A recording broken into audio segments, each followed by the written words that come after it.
2024 ജനുവരി മാസം 21 ഞായറാഴ്ചയിലെ ദിവ്യമന്നായുടെ ധ്യാന ചിന്തകളിലേക്ക് എല്ലാവരെയും സന്തോഷത്തോടെ സ്വാഗതം ചെയ്യട്ടെ. എക്യുമെനിക്കൽ ഞായറായി വേർതിരിച്ചിരിക്കുന്ന ഇന്ന് സ്നേഹം ഐക്യത്തിൻ്റെ അടിത്തറ എന്ന വിഷയമാണ് ധ്യാനിക്കുന്നത്. ലോകമെങ്ങുമുള്ള ക്രൈസ്തവ സഭാ വിഭാഗങ്ങളുടെ ഐക്യ താൽപ്പര്യത്തോടെ റോമൻ കത്തോലിക്ക സഭയുടെ ഡിക്കാസ്ട്രി ഫോർ പ്രൊമോട്ടിംഗ് ക്രിസ്ത്യൻ യൂണിറ്റിയും അഖില ലോക സഭാ കൗൺസിലിൻ്റെ ഫെയ്ത്ത് ആൻഡ് ഓർഡർ കമ്മീഷനും 1908 സംയുക്തമായി ആരംഭിച്ച അഷ്ടദിന പ്രാർത്ഥനാ സംഗമം unity octave week of prayer എല്ലാ വർഷവും ജനുവരി മാസം 18 മുതൽ 25 വരെയുള്ള 8 ദിവസങ്ങൾ വേർതിരിച്ച് ആചരിച്ച് വരുന്നു. മാർത്തോമാ സഭ എല്ലാ വർഷവും സൗകര്യാർത്ഥം ഈ ദിവസങ്ങൾക്കിടയിൽ വരുന്ന ഞായറാഴ്ച ഐക്യ ഞായറായി കൊണ്ടാടുന്നു.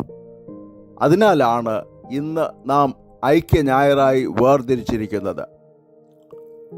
ഇന്നത്തെ പാഠഭാഗങ്ങൾ സ്നേഹം ഐക്യത്തിൻ്റെ അടിത്തറ എന്ന വിഷയം വെളിപ്പെടുത്തുന്നവയാണ്. ഇന്നത്തെ ധ്യാനം ഏവരും ഐക്യത്തിൻ്റെ അടിത്തറയായ സ്നേഹത്തിൽ പരസ്പര ബന്ധം കെട്ടിപ്പടുക്കുവാൻ സഹായകരമാകട്ടെ എന്ന് പ്രാർത്ഥിക്കുന്നു. ഇന്നത്തെ ഒന്നാം പാഠം സംഖ്യാപുസ്തകം 11 അധ്യായം 23 മുതൽ 30 വരെയുള്ള വാക്യങ്ങളാണ്. സാമാന്യ യുക്തിയെ അതിലംഘിക്കുന്ന സ്നേഹവും സഹിഷ്ണുതയും ദൈവവിശ്വാസിക്ക് ആവശ്യമാണ് എന്ന് തെളിയിക്കുന്ന ഒരു സംഭവമാണ് ഇവിടെ രേഖപ്പെടുത്തിയിരിക്കുന്നത്. യഹോവയുടെ കൈ കുറുതായിട്ടില്ല എന്ന് തെളിയിക്കുവാൻ മൂപ്പന്മാരിൽ 70 പേരെ കൂടാരത്തിന് ചുറ്റും നിർത്തിയ ശേഷം യഹോവ അവരുടെ മധ്യയെ വന്ന് അവർക്ക് ആത്മശക്തി പകർന്നു നൽകി. അവരിൽ എൽദാദെന്നും മെദാദെന്നും പേരുള്ള 2 പേർ പാളയത്തിൽ നിന്നാണ് പ്രവചിച്ചത്. ഇതറിഞ്ഞ യോശുവ അവരെ വിരോധിക്കണമെന്ന് ആവശ്യപ്പെട്ടപ്പോൾ മോശ നൽകിയ മറുപടി, എന്നെ വിചാരിച്ച് നീ അസൂയപ്പെടുന്നുവോ? യഹോവയുടെ ജനമൊക്കെയും പ്രവാചകന്മാരാകുകയും യഹോവ തൻ്റെ ആത്മാവിനെ അവരുടെ മേൽ പകരുകയും ചെയ്തെങ്കിൽ കൊള്ളായിരുന്നു എന്നായിരുന്നു എന്നത് വ്യത്യസ്തമായതിനോടുള്ള അസഹിഷ്ണുതയല്ല, പ്രത്യുത അതിനെ ഉൾക്കൊള്ളുവാനുള്ള മനസ്സാണ് ആവശ്യമെന്ന പാഠമാണ് നാം കാണുന്നത്. 1 കൊരിന്ത്യർ 3 അധ്യായം 1 മുതൽ 9 വരെയുള്ള വാക്യങ്ങളാണ് ഇന്നത്തെ രണ്ടാം പാഠം. എല്ലാ കാലവുമുള്ള മനുഷ്യനെ പ്രലോഭിപ്പിക്കുന്ന ഒന്നാണ് പക്ഷം പിടിക്കലും മുഖസ്തുതിയും. ഇന്ന് നാം കാണുന്ന ഫാൻ ക്ലബ്ബുകളും മത രാഷ്ട്രീയ സാമൂഹ്യ രംഗങ്ങളിൽ കാണുന്ന വിഭാഗീയതയുമൊക്കെ അതിൻ്റെ ഫലം തന്നെ. ഇത് മനുഷ്യരെ തമ്മിൽ തെറ്റിക്കും, അകറ്റും, അപരനെ ഇല്ലായ്മ ചെയ്യുന്നതിന് മനസാക്ഷിക്കുത്തില്ലാത്തവനാക്കുകയും ചെയ്യും. ആദിമ സഭയും അതിൽ നിന്ന് മോചിതയായിരുന്നില്ല എന്നതിൻ്റെ ദൃഷ്ടാന്തമാണ് ഇന്നത്തെ ഭാഗത്ത് നാം കാണുന്നത്. പൗലോസിൻ്റെ പക്ഷക്കാരനെന്നും അപ്പലോസിൻ്റെ പക്ഷക്കാരനെന്നും പറഞ്ഞ് അന്നും ഈർഷ്യയും പിണക്കവും ഉണ്ടായിരുന്നു എന്ന വസ്തുത ഇവിടെ വെളിപ്പെടുത്തുന്നു.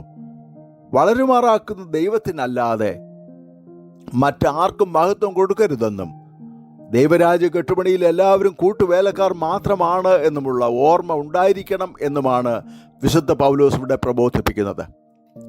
ഇന്നത്തെ ലേഖനമായ എഫേസ്യ ലേഖനം 4 അധ്യായം 1 മുതൽ 17 വരെയുള്ള വാക്യങ്ങളിൽ വിശുദ്ധ പൗലോസ് പ്രബോധിപ്പിക്കുന്നത്, നിങ്ങളെ വിളിച്ചിരിക്കുന്ന വിളിക്ക് യോഗ്യമാവണ്ണം പൂർണ്ണ വിനയത്തോടും സൗമ്യതയോടും ദീർഘക്ഷമയോടും കൂടെ നടക്കുവാനും സ്നേഹത്തിൽ അന്യോന്യം പൊറുക്കുവാനും ആത്മാവിൻ്റെ ഐക്യത സമാധാന ബന്ധത്തിൽ കാത്ത് ജീവിക്കുവാനുമാണ്. എങ്കിൽ മാത്രമേ സ്നേഹത്തിൽ സത്യം സംസാരിച്ചുകൊണ്ട് ക്രിസ്തു എന്ന തലയോളം സകലത്തിലും വളരുവാൻ സംഗതി ആകൂ എന്ന് ഇവിടെ ഓർമ്മിപ്പിക്കുന്നു.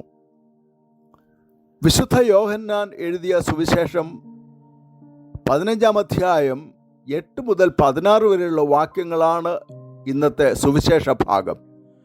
ക്രൂശീകരണത്തിന് തൊട്ട് മുൻപ് ആ യാഥാർത്ഥ്യം ശിഷ്യരെ അറിയിക്കുന്നതിനും അത് അംഗീകരിക്കുവാൻ അവരെ സജ്ജരാക്കുന്നതിനും തൻ്റെ തിരോധാനത്തിന് ശേഷം എന്താണ് അവരിൽ നിന്ന് പ്രതീക്ഷിക്കുന്നത് എന്നറിയിക്കുവാനും യേശു ചെയ്യുന്ന ഒരു ദീർഘമായ പ്രബോധനം യോഹന്നാൻ്റെ സുവിശേഷം 14, 15, 16 എന്നീ അധ്യായങ്ങളിൽ നാം കാണുന്നു.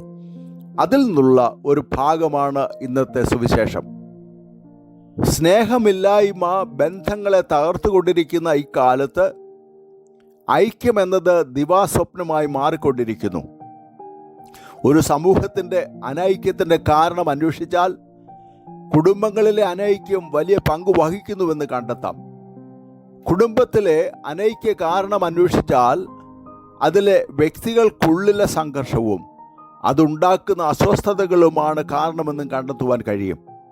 സ്വന്തം വ്യക്തിത്വത്തെ അംഗീകരിക്കുകയും സ്നേഹിക്കുകയും ചെയ്യാത്തവർക്ക് കുടുംബത്തിലുള്ളവരെയും സമൂഹത്തിലുള്ളവരെയും അംഗീകരിക്കുവാൻ സ്നേഹിക്കുവാനും കഴിയുകയില്ല. സഭാ സമൂഹത്തിലും കാണുന്ന അനൈക്യത്തിൻ്റെ കാരണം പരസ്പരമുള്ള അംഗീകാരമില്ലായ്മയും ബഹുമാനമില്ലായ്മയുമാണ് എന്ന് കണ്ടെത്താൻ കഴിയും. ഈ പ്രവണതകൾ പൊതുസമൂഹത്തിന് മുൻപിൽ കേരള സഭകളെ എത്രമാത്രം അവഹേളന പാത്രമാക്കുന്നു എന്ന് നമ്മുടെ മുമ്പിൽ ദൃഷ്ടാന്തമുണ്ടല്ലോ. സ്നേഹത്തിൻ്റെ അടിത്തറയിൽ പണിയപ്പെടാതെ കുടുംബത്തിലോ സമൂഹത്തിലോ സഭയിലോ ഐക്യം സാധ്യമല്ല തന്നെ. ഐക്യം സാധ്യമാക്കുന്ന സ്നേഹമുണ്ടാകണമെങ്കിൽ വേണ്ട അടിസ്ഥാന ബന്ധങ്ങളെക്കുറിച്ചാണ് കർത്താവ് ഇവിടെ പ്രതിപാദിക്കുന്നത്. ഇന്നത്തെ വേദഭാഗത്തിന് തൊട്ട് മുൻപ് രണ്ടുവിധ ബന്ധങ്ങളും ഇന്നത്തെ വേദഭാഗത്ത് മറ്റു രണ്ടുവിധ ബന്ധങ്ങളും പരാമർശിക്കുന്നു. ഒന്ന്, എബൈഡ് ഇൻ മീ, എന്നിൽ വസിപ്പിൻ. 4-ാം വാക്യം, മുല്ലപ്പൂമ്പൊടി ഏറ്റുകിടക്കും കല്ലിനുമുണ്ടാം ഒരു സൗരഭ്യമെന്നാണല്ലോ. കർത്താവിനോടുള്ള സജീവ ബന്ധമാണ് ഐക്യത്തിൻ്റെ അടിസ്ഥാന ശില. 2, എബൈഡ് ഇൻ മൈ വേർഡ്, എൻ്റെ വചനത്തിൽ വസിപ്പിൻ. വാക്യം 7, യേശുവിൽ വസിക്കേണ്ടത് എങ്ങനെ എന്ന അറിവും തിരിച്ചറിവും നൽകുന്നതിന് അനിവാര്യമാണ് വചനത്തിലുള്ള വാസം. 3, എബൈഡ് ഇൻ മൈ ലവ്, എൻ്റെ സ്നേഹത്തിൽ വസിപ്പിൻ.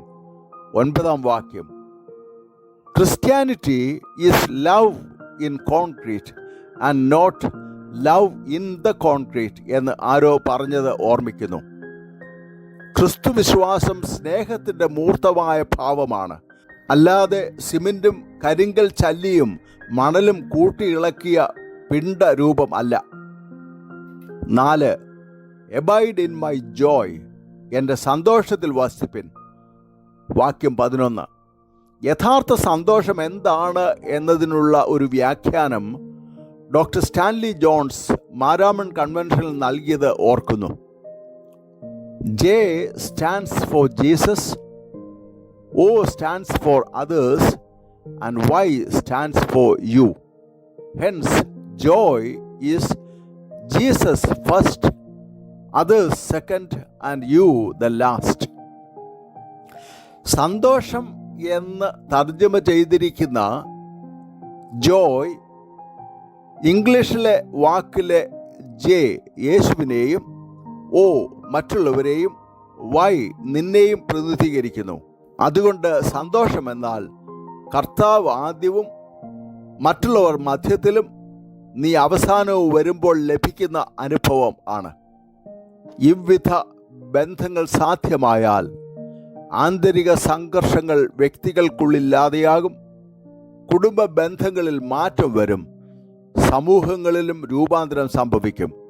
ഇത് പ്രാവർത്തിക തലത്തിൽ കൊണ്ടുവരുന്നതിനു വേണ്ടി നിയോഗിക്കപ്പെട്ടവരാണ് ക്രിസ്തു വിശ്വാസികൾ എന്ന അവബോധമുണ്ടാകുമ്പോൾ ഐക്യത്തിൻ്റെ ആദ്യ പടിയിലേക്ക് നാം പ്രവേശിക്കുകയാണ്.